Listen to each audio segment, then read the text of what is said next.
నేను ఇవాళ ఒకటే చెప్తా ఉన్నా, ప్రతి పోలీసు వ్యక్తికి కూడా చెప్తా ఉన్నా, మీ టోపీ మీద ఉన్న 3 సింహాలకు కనిపించే ఆ సింహాలకు సెల్యూట్ కొట్టడం మొదలుపెట్టండి.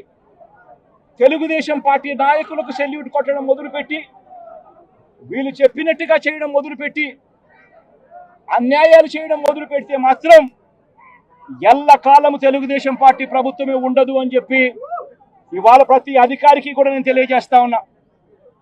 రేపొద్దున మళ్ళీ మా అధికారం వస్తుంది. వచ్చినప్పుడు అన్యాయం చేసిన వీళ్ళందరినీ, వీళ్ళ అధికారులందరినీ, అన్యాయం చేసిన ఈ నాయకులందరినీ కూడా బట్టలోడ తీసి నిలబెడతామని చెప్పి కూడా ఈ సందర్భంగా తెలియజేస్తా ఉన్నాను. ఎవరిని వదిలిపెట్టేది ఉండదు. ఇదే వంశీని అరెస్ట్ చేసేటప్పుడు సిఐ అన్నాడట, నేను 1.5 సంవత్సరంలో రిటైర్ అయిపోతాను అని చెప్పి. రిటైర్ అయిపోయినా కూడా, సప్త సముద్రాల అవతల ఉన్నా కూడా మొత్తం అందరినీ కూడా పిలిపిస్తామని చెప్పి కూడా ఈ సందర్భంగా చెప్తా ఉన్నా.